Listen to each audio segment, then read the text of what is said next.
Bismillahirrahmanirrahim. Assalamualaikum warahmatullahi wabarakatuh. Perkenalkan, nama saya Rani Sumiarti dengan NIM 11920600079, mahasiswi UIN Sunan Gunung Jati Bandung, Fakultas Tarbiyah dan Keguruan, tepatnya Prodi Pendidikan Biologi kelas 5B. Di sini saya akan melaksanakan praktikum mata kuliah Fisiologi Hewan mengenai materi sistem pernapasan. Simak videonya sampai selesai ya. Adapun tujuan praktikum pada kesempatan kali ini adalah mengukur kapasitas dalam paru-paru. Oke teman-teman, selanjutnya kita akan membahas landasan teori mengenai sistem pernapasan. Bernapas merupakan proses menghirup oksigen dan menghembuskan karbon dioksida dan uap air. Tujuan manusia bernapas adalah menghasilkan energi yang dibutuhkan oleh tubuh. Proses pernapasan makhluk hidup berbeda-beda, dipengaruhi oleh beberapa faktor. Begitu juga dengan alat pernapasannya. Eits, bukan itu saja teman-teman. Ternyata volume udara dan kapasitas udara, besarnya volume udara, pernapasan itu berbeda-beda teman-teman. Tergantung pada ukuran paru-paru, kemudian kemampuan bernafas, dan kondisi kesehatan seseorang.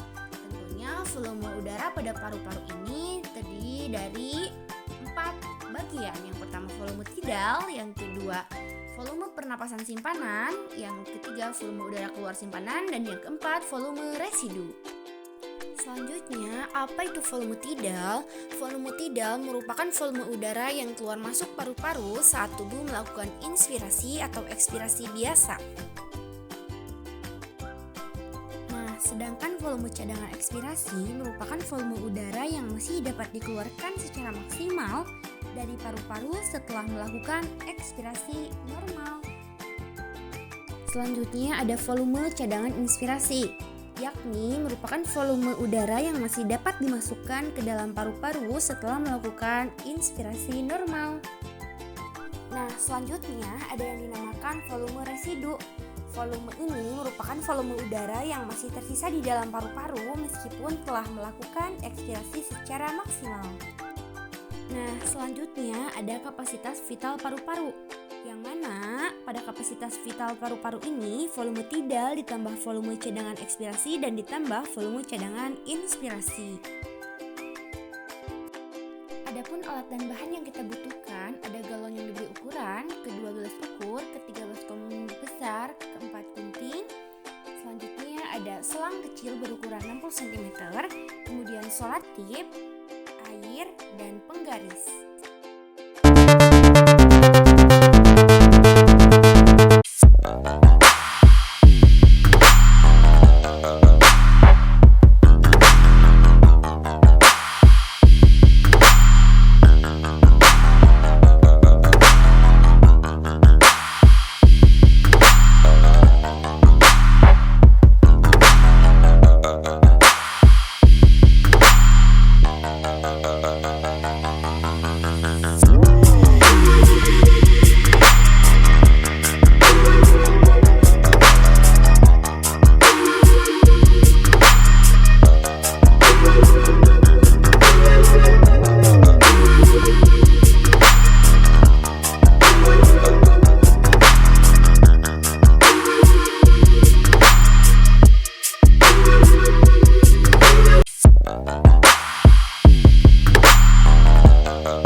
teman-teman, setelah dilakukannya praktikum, menghasilkan tabel hasil perhitungan kapasitas paru-paru.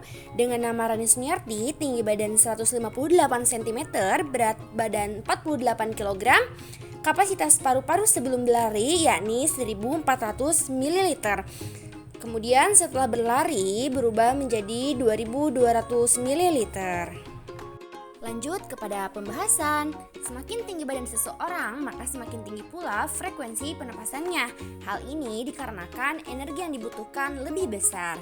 Semakin berat badan seseorang, maka semakin banyak pula udara yang dihisap maupun dikeluarkan, otomatis semakin banyak yang udara yang tertampung. Nah, semakin banyak udara yang ditampung, maka semakin lambat frekuensi pernapasannya. Kapasitas vital paru-paru laki-laki lebih besar daripada perempuan. Kapasitas paru-paru normal yang dihasilkan 2,2, sedangkan kapasitas paru-paru setelah lari 3,6. Lanjut kepada pertanyaan dan jawaban. Nah, pertanyaannya, apa pengaruh jenis kelamin terhadap kapasitas paru-paru? Jawabannya adalah jenis kelamin mempengaruhi kapasitas vital paru-paru. Volume dan kapasitas paru-paru pada wanita kira-kira 20-25% lebih kecil daripada pria. Kapasitas vital paru-paru rata-rata pada pria dewasa kira-kira 4,8 liter dan wanita dewasa 3,1 liter. Perbedaan kapasitas vital paru-paru ini bisa disebabkan karena perbedaan kekuatan otot pria dan wanita, jumlah hemoglobin, dan luas permukaan tubuh. Selanjutnya, sebutkan faktor-faktor yang mempengaruhi kapasitas paru-paru manusia. Nah, yang pertama ini ada umur. Umur merupakan variabel yang penting dalam hal terjadinya gangguan fungsi paru-paru. Semakin bertambahnya umur, terutama yang disertai dengan kondisi lingkungan yang buruk serta memungkinkan terkena suatu penyakit, maka memungkinkan terjadinya penurunan fungsi paru-paru dapat terjadi lebih besar. Faktor selanjutnya yakni adalah perbedaan jenis kelamin.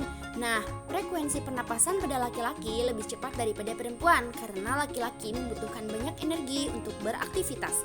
Berarti semakin banyak pula oksigen yang diambil dari udara. Hal ini terjadi karena lelaki umumnya beraktivitas lebih banyak daripada perempuan. Faktor yang ketiga juga yakni adalah status gizi. Nah, status gizi seseorang dapat mempengaruhi kapasitas vital paru-paru.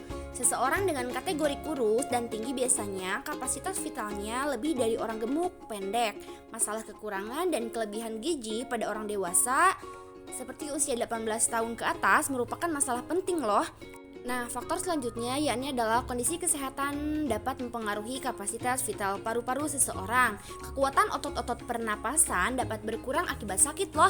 Gangguan kesehatan yang terjadi pada seseorang yang diakibatkan karena infeksi pada saluran pernapasan dapat mengakibatkan penurunan fungsi paru-paru.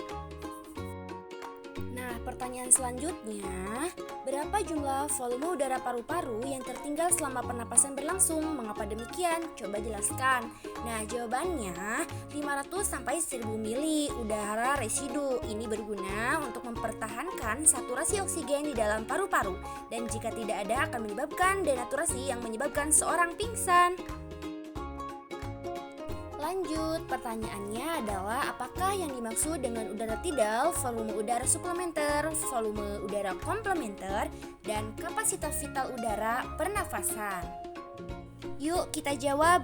Nah, udara suplementer adalah udara yang dapat dihembuskan lagi pada ekspirasi maksimum, menghembuskan napas sekuat-kuatnya dengan mengurutkan otot perut kuat-kuat, volumenya sekitar 1500 mm.